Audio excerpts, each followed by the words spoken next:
One very interesting thing ఏంటంటే Japan దగ్గర one of the world's best submarines ఉన్నాయండి. ఆ సబ్మెరీన్స్ ఏంటంటే ఆస్ట్రేలియాకి అమ్మాలని చూస్తాం. సుపీరియర్ టెక్నాలజీ చైనా కన్నా పోలిస్తే సుపీరియర్, ఈవెన్ యుఎస్ కన్నా కూడా superior technology 100% far more superior technology ఉంది వాళ్ళ దగ్గర. But since they are vassals, వాళ్ళకంటూ కొన్ని పరిమితులు ఉంటాయి. యుఎస్ ఏంటంటే ఎదగనివ్వ, దాని భయం దానికి ఉంటుంది కాబట్టి. బట్ ఏంటి, జపాన్ ఇప్పుడే మెల్లమెల్లగా ఏంటంటే వాళ్ళది ఏదైతే సెల్ఫ్ డిఫెన్స్ ఫోర్స్ అన్నారో దాన్ని ఆర్మ్డ్ ఫోర్సెస్ గా మార్చి దానికి బడ్జెట్ పెంచుతూ వెళ్తున్నారు. ఇందులో భాగంగానే వాళ్ళు ఏంటంటే జాయింట్ మ్యానుఫ్యాక్చరింగ్ చూస్తున్నారు. ఇటీవల మీరు అన్నట్టుగా పిఎం వచ్చినప్పుడు, జపనీస్ పిఎం భారత్కి, మనం డిఫెన్స్ లో కొన్ని జాయింట్ మ్యానుఫ్యాక్చరింగ్ ప్రకటించాం. సో మేబీ జపాన్ కి మ్యానుఫ్యాక్చరింగ్ చేసే కెపాసిటీ లేదు, ఆస్ట్రేలియాలో లేదు. మనం 100% మన దగ్గర ఈ సబ్మెరీన్స్ బిల్డ్ చేయడానికి మన దగ్గర ఉండనే ఉన్నాయి. మెజగాన్ డాక్ ఉంది, జిఆర్ఎస్సి ఉంది, దాని తర్వాత విశాఖపట్నంలో ఉంది, కొచ్చిన్ షిప్ యార్డ్ ఉంది. ఇవి జస్ట్ గవర్నమెంట్, ప్రైవేట్ కూడా ఇప్పుడు మెల్లమెల్లగా ఎమర్జ్ అవుతున్నాయి. సో మనం ఒక వయబుల్ ఆల్టర్నేటివ్ అవుతున్నాం వీళ్ళకి. ఏంటంటే యుఎస్ కి చైనాని కంటైన్ చేసే దాంట్లో అది మొత్తం చేయలేకపోతుంది. At the same time US ఇప్పుడు డిక్లైన్ లో ఉంది. సో చైనా ఎమర్జ్ అవ్వకూడదు, but at the same time ఏంటంటే యుఎస్ వదిలి వెళ్ళిన చోట చైనా రాకూడదు. అంటే భారత్ ఒక్కటి కూడా చేయలేదు, కానీ భారత్ వేరే దేశాలతో గనక కలిపి వెళ్ళినట్టయితే it can contain China. US వదిలి వెళ్ళిన స్పేస్ చైనా ఆక్యుపై చేయకుండా భారత్ చేయగలుగుతుంది. So that is the strategy Bharat apply చేస్తోంది. అండ్ ఈ 3 దేశాల్లో one of the common goal ఏంటంటే చైనా ప్రభావం పెరగకుండా, యుఎస్ వదిలి వెళ్ళిన ప్లేస్ లో చైనా ఆక్యుపై చేయకుండా భారత్ శక్తి మేరకి భారత్ చేయగలుగుతుంది అన్న ఒక నమ్మకం ఈ దేశాలకు ఇవ్వడం, దాని ద్వారా ఆ దేశాల నుంచి మనకి ఏవైతే బెనిఫిట్స్ ఉంటాయో ఆ బెనిఫిట్స్ మనకు వచ్చేలా చేయడం ఈ 3 దేశాల పర్యటనలో common theme. And now let's come to మీరు అన్న ఏదైతే థ్రెట్ ఉందో, ఆస్ట్రేలియా వాళ్ళు అఫీషియల్లీ అన్నారు మోదీ గారి ప్రాణాలకి ప్రమాదం ఉంది అని. అండ్ ఇది చెప్పాలి అంటే ఏంటంటే ఆనెస్ట్లీ స్పీకింగ్ బయటికి వచ్చింది కాబట్టి ఇది మనకి తెలిసింది. Most of the times Modi గారికి ఏంటంటే వేరే దేశాలకు వెళ్ళినప్పుడు ఆయనకి ప్రాణహాని ఉందనేది ఎప్పుడు వస్తూనే ఉంటుంది. మనం గనక గమనించినట్టయితే 2015లో టర్కీలో G20 సమ్మిట్ అయింది. ఆఫ్ కోర్స్ టర్కీకి మనకి ఉన్న సంబంధాలు తెలిసిందే, బట్ అది G20 కాబట్టి మనం కూడా వన్ ఆఫ్ ద నేషన్స్ అందులో ఉన్నాం కాబట్టి మనం వెళ్ళాలి. ఇది చాలా మంది తెలియని విషయం ఏంటి అంటే, మోదీ గారు అక్కడికి వెళ్ళినప్పుడు కేవలం SPG, special protection group, only for PM మనకి ఏదైతే ఉంటుందో అదొక్కటే కాకుండా మన foreign intelligence agency Israel the Mossad, UK MI6, ఈ 3 ఇంటెలిజెన్స్ ఏజెన్సీస్ మోదీ గారికి ప్రొటెక్షన్ ఇచ్చాయి. జస్ట్ ఇమాజిన్ ఆయన థ్రెట్ పర్సెప్షన్ ఎంత ఉందో. ఆయన ప్రధాని అయిన ఏడాదికే ఆయనకి థ్రెట్ అంత ఉంది అంటే ఇప్పటికి 12 ఏళ్ళు.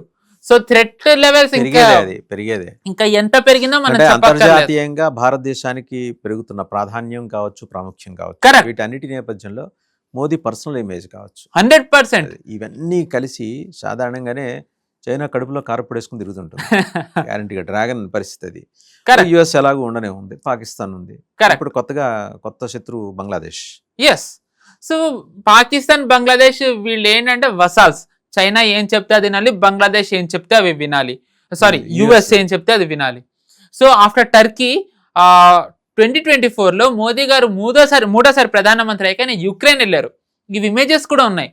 ఆయనకు అక్కడ థ్రెట్ పర్సెప్షన్ ఎంత ఉందంటే, SPG వాళ్ళు మోదీ గారు బయటకు వచ్చినప్పుడు షీల్డ్లు పెట్టారు, ఇలా ఆయనకి కంప్లీట్లీ సరౌండ్ చేసేసి కంప్లీట్ గా ఆయనకి షీల్డ్ పెట్టారు. ఎందుకంటే స్నైపర్ అటాక్లు జరుగుతాయేమోనని.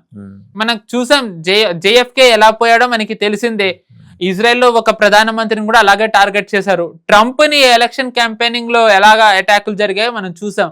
సో మన SPGకి వాళ్ళు ఇచ్చిన ఇన్పుట్ ఏంటంటే మోదీ గారి మీద స్నైపర్ అటాక్ అయ్యే ప్రమాదం ఉంది అనడంతో ఆయన మీద షీల్డ్ పెట్టేశారు మొత్తం. అండ్ దాని తర్వాత కెనడా నుంచి మనం కెనడాలో ఏం థ్రెట్ ఉందో తెలిసి ఆస్ట్రేలియాది మనకు అర్థమవుతుందండి. కెనడా మనకి తెలిసిందే, ట్రూడో ఉన్నప్పుడు సంబంధాలు బాలేవు, మన మీద లేనిపోయిన ఆరోపణలు అన్ని చేశారు. అక్కడ భారత వ్యతిరేక శక్తులు ఎవరైతే ఉన్నారో వాళ్ళని పెంచి పోషించారు.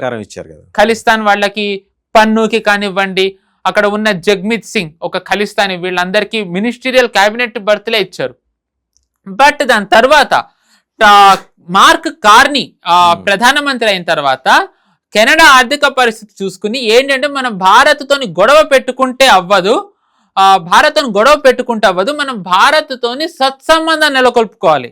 అలా అయితేనే మనం ఎకనామికల్లీ సర్వైవ్ అవుతాం అనుకుని ఆయన ఏంటి రిలేషన్ మార్చుకోవడం మొదలు పెట్టారు. As a start G7 summit అక్కడ అయినప్పుడు ప్రధానమంత్రిని పిలిచారు. ప్రధానమంత్రిని పిలిస్తే సేమ్ అప్పుడు ఖలిస్తాన్ వాళ్ళు మోదీ గారి మీద అటాక్ చేసే ప్రమాదం ఉందని అన్నారు. ఇన్ఫాక్ట్ మోదీ గారి రూట్ ఏదైతే ఉందో ఆ రూట్ లో ఖలిస్తానీ వాళ్ళు మాక్ డ్రిల్స్ చేశారు, ఎలాగ నిరసనలు తెలపాలి అని. అండ్ దాని తర్వాత పన్ను ఓపెన్ గా బౌంటీ పెట్టారు, పన్ను మోదీ గారి మీద అటాక్ చేస్తే నేను ఇంత ఇస్తాను అని చెప్పి. సో అది కూడా హెచ్చరించాడు కదండి, భారతదేశానికి వెళ్ళే ఇండియన్ ఎయిర్లైన్స్ ఫ్లైట్స్ పేల్చేస్తాను కూడా అన్నాడుగా. Yes, 100% correct.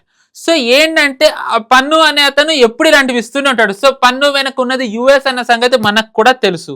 So యుఎస్ది game plan లో భాగంగా పన్ను ఇవన్నీ చేస్తూ వచ్చాడు అనమాట. బట్ మోదీ గారు వెళ్తారా లేదా అనే సందేహం అందరికీ ఉన్న టైంలో కెన్ యూ బిలీవ్ ఏ కెనడా అయితే ఖలిస్తాన్ వాళ్ళని పెంచి పోషించిందో అదే కెనేడియన్ అథారిటీస్ ఆ రూట్ మొత్తాన్ని శానిటైజ్ చేసేసారు, ఎక్కడ కూడా ఖలిస్తానీ వాళ్ళు లేకుండా. That was how we build the relation, we restarted building. ఇదే ఇప్పుడు నిజానికి ఆస్ట్రేలియా మీద ఒక రకంగా చెప్పాలంటే ప్రాబ్లం అయింది. ఎందుకంటే కెనడాలో యూకేలో మనం వాళ్ళతోని మంచి ఒప్పందాలు చేసుకుంటూ వాళ్ళతోని బాగా ఒక రకంగా ఒత్తిడి తేవడం, డీల్స్ చేసుకోవడం, లెవరేజ్ చూపించడంతో అక్కడ ఉన్న ఖలిస్తానీ వాళ్ళకి బలం తగ్గిపోతూ వచ్చింది. వాళ్ళు వేరే దేశాలకి మూవ్ అవుతూ వెళ్తున్నారు.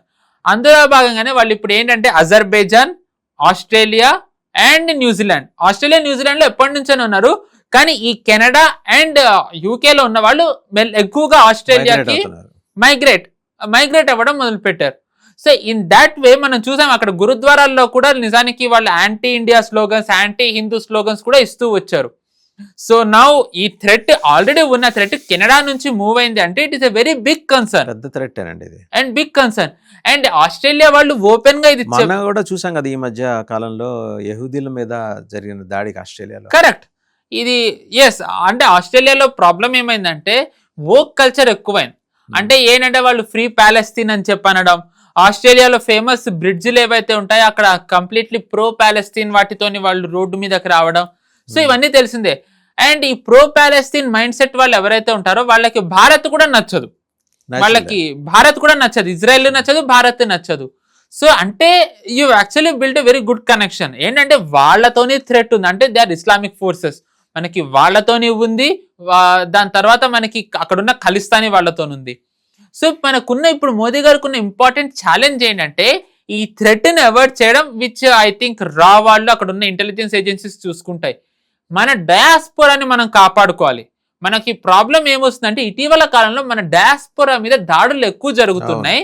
దాన్ని ఫ్రీడమ్ ఆఫ్ స్పీచ్ కింద ప్రపంచ దేశాలు తీసుకుంటాయి. అంటే ఎస్, అది ఫ్రీడమ్ ఆఫ్ స్పీచ్ లో ఈ ధర్నాలు, ఈ దాడులు కామనే, వీ కాంట్ డూ ఎనీథింగ్ అని చెప్పి. కానీ ఇలాగ అవుతూ వెళ్ళినట్టయితే అది అంతిమంగా చెప్పాలి అంటే మన వాళ్ళని మనం కాపాడుకోలేకపోతే అది మన ప్రభుత్వ విఫలంలోకి వస్తుంది. సో మోదీ గారు కెనాట్ యాక్సెప్ట్ దట్. సో ఏంటంటే జస్ట్ లైక్ ఎలా అయితే కెనడాలో, యూకేలో ట్రేడ్ డిప్లొమసీ ద్వారా లేకపోతే నెగోషియేషన్స్ ద్వారా వాళ్ళకి కావాల్సింది వాట్ ఎవర్ దే నీడ్ మనం ఇవ్వడం ద్వారా, what ever behind the scenes channel talks ఏవైతే జరిగాయో దాని ద్వారా మన డయాస్పోరాని ఎలా అయితే కాపాడారో అలాగే అక్కడ ఉన్న మన డయాస్పోరాని కాపాడడం, ఖలిస్తానీ వాదం పెరగకుండా యాంటీ ఏదైతే ఈ ఫ్రింజ్ ఎలిమెంట్స్ ఉన్నాయో వాటిని కంటైన్ చేయడం. ఎట్ ది సేమ్ టైం ఆస్ట్రేలియాలో ఇటీవల పాకిస్తాన్, బంగ్లాదేశ్ జనాభా పెరుగుతోంది. అండ్ ఆ జనాభా పెరిగింది అంటే వాళ్ళు ఏం చేస్తారు అంటే అక్కడ ఉన్న లోకల్ పొలిటీషియన్స్ ని, నేషనల్ ఇంటర్నేషనల్ పొలిటీషియన్స్ ని యాంటీ ఇండియా వాళ్ళు ఎవరైతే ఉంటారో వాళ్ళకి ఫండింగ్ చేయడం మొదలు పెడతారు. At the end of the day వాళ్ళకి ఫండింగ్ చేస్తే గనక వాళ్ళు ఎలాంటి స్టాండ్ తీసుకుంటారో మనకి తెలిసిందే. సో ఇది జరగకుండా కట్టడి చేయడం. So it is a very long term game మనం ఆడుతున్నాం. ఎందుకంటే మనం డైరెక్ట్ గా మన బలం చూపించేసి మనం చేసే పరిస్థితిలో లేవు. ఒక రకంగా ఇప్పుడు డెంగ్ షాపింగ్ ఎలా అయితే hide your strength bide your time అంటున్నారో మనం ఇప్పుడు ఆ పొజిషన్ లో ఉన్నాం అనమాట. సో లాంగ్ టర్మ్లీ ఏవైతే మన నీడ్స్ ఉన్నాయో అవి ఫుల్ఫిల్ అవ్వాలి అంటే ఇప్పుడు మనం ఏ కంట్రీస్ తో అయితే రిలేషన్ ఎస్టాబ్లిష్ చేసుకుంటున్నామో అవి అలాగే ఉంటూ స్ట్రెంగ్తెన్ అవ్వడం, ఆ కంట్రీస్ కి వెళ్లే వేస్ ని మనం ఫోర్టిఫై చేసుకోవడం, వాళ్ళు మనల్ని ఒక రిలయబుల్ పార్ట్నర్ గా అవ్వడం, అక్కడ మనది మనం స్ట్రెంగ్ చేసుకోవడం ట్రేడ్ రూట్, ఇవన్నీ ఇంపార్టెంట్. సో అందులో భాగంగానే మోదీ గారు వెళ్తున్నారు. Let's hope everything will be fine అండి. Right, thank you Pavan Shresh garu, thank you very much. So భారత ప్రధాని మోదీ విదేశీ పర్యటన కనుక ఇన్ని ఉన్నాయి. ఇండోనేషియాలో నికెల్ ఉంది, ఆస్ట్రేలియాలో కనుక చూస్తే లిథియం ఉంది, న్యూజిలాండ్ స్ట్రాటజిక్గా పసిఫిక్ రీజియన్లో ఇంపార్టెన్స్ ఉంది. ట్రేడ్ బలోపేతం చేసుకోవటం, మనం బలం పడుతుంతో పాటు మనకు సహకారం అందించే దేశాల కూడా బలాన్ని అందివ్వటం, స్ట్రాటజిక్గా ఆ దేశాల మీద చైనా కావచ్చు, అటు నుంచి యుఎస్ కానీ దాడి చేయకుండా, ఒకవేళ దాడి చేసే పరిస్థితి వచ్చినా మనం వాళ్ళకి అండగా నిలబడటం. ఇంతకుముందు విధానంలో స్వల్పంగా మార్పు చోటు చేసుకుంది. ఇంతకుముందు సైలెంట్ స్పెక్టేటర్స్ లాగా ఉండేవాళ్ళం. మన సరిహద్దులు రాలేదు కదా, మన కంచెలేం కొట్టలేదు కదా, మన మనుషుల్ని ఎత్తుకుపోలేదు కదా అనేది. ఇప్పుడు అలాంటి ఆలోచన వస్తే ఆలోచించేవాడి, ఆ ప్రతిపాదన చేసేవాడు ఇంట్లోకి వెళ్ళి 4 బాది పీకి అవసరమైతే చంపేసి రావడానికైనా భారత సైన్యం సిద్ధంగా ఉంది. ఈ మెసేజ్ చాలా క్రిస్టల్ క్లియర్గా ప్రధానమంత్రి నరేంద్ర మోడీ బయట ప్రపంచానికి పంపిస్తున్నారు. ఇంత క్రిస్టల్ క్లియర్గా ఉన్నాం కాబట్టి మీతో మేము ట్రేడ్ అగ్రిమెంట్లు చేసుకుంటున్నాం అనే విషయం కూడా సంకేతం ఇవ్వటం. ఇదంతా కూడా ఏంటంటే ఆయన నిశ్చితంగా పరిశీలించి ప్రభుత్వ కార్యక్రమాలని ఖచ్చితంగా ఫాలో అవుతూ నిష్పాక్షంగా ఆలోచించే వాళ్ళకి తెలిసే సత్యాలు. కొందరు మాట్లాడతారు అర్ధ సత్యాలు, వాళ్ళ కాళ్ళు పట్టుకోకపోతే ఏంది. ఇప్పుడు ఎవరి కాళ్ళు ఎవరు పట్టుకోవట్లా, పరస్పర అవసరాల దృష్ట్యా పరస్పరం మాట్లాడుకుంటున్నారు, సహకరించుకుంటున్నారు. యుద్ధం అనే దాంట్లో వినాశనం తప్పితే మరొకటి ప్రయోజనం లేదనే విషయాన్ని అమెరికా ప్రెసిడెంట్ గుర్తించాడో లేదో కానీ అమెరికన్ ప్రజలైతే గుర్తించారు. సో ఇలాంటి పరిస్థితుల్లో సాధ్యమైనంత మంది స్నేహితుల్ని పెంచుకుంటూ వెళ్ళటం, చైనా లాంటి ఒక బలమైన సర్పాన్ని మనతో పాటు కలిసి వచ్చే చిన్న దేశాలు, చలిచీమల దేశాలు, ట్రంప్ దృష్టిలో అవన్నీ చలిచీమల దేశాలు, ఇవన్నీ వచ్చి ఆ బలమైన సర్పాన్ని చుట్టుముట్టి కాటేస్తాయి. ఏది చిన్న చిన్న చీమలు వచ్చి కాటేస్తాయి అన్నమాట. దానికోసం వివిధ దేశాలని సమీకరించుకుంటూ వాళ్ళకి కావాల్సిన సహకారం అందిస్తూ, వాళ్ళ నుంచి మనం తీసుకోగల సహకారాన్ని తీసుకుంటూ ముందుకెళ్లే క్రమంలో భాగంగానే మోదీ గారి పర్యటన 3 రోజులు. సరే, దీంట్లో ఆస్ట్రేలియా థ్రెట్ ఉంటుంది. ఎందుకంటే extend version of Khalistan is there right now present in Australia. So ఈ క్రమంలో దానికి తగ్గట్టు అప్రమత్తంగానే ఉన్నారు. అన్ని అలర్ట్స్ మనం కనుక గమనిస్తే అక్కడ వాళ్ళు చెప్తున్నారు, ఆ ప్రభుత్వం చెబుతోంది, మనము చెప్తున్నాం. కంప్లీట్ ప్రొటెక్షన్ అయితే ఉంది. మన ప్రధాని పర్యటన బ్రహ్మాండంగా జరగాలి, ఫలవంతంగా జరగాలి, ఫ్రూట్ఫుల్ రిజల్ట్, భారతదేశం ఆ రిజల్ట్ని ఎక్స్పీరియన్స్ అవ్వాలి. Thank you very much. Thank you అండి.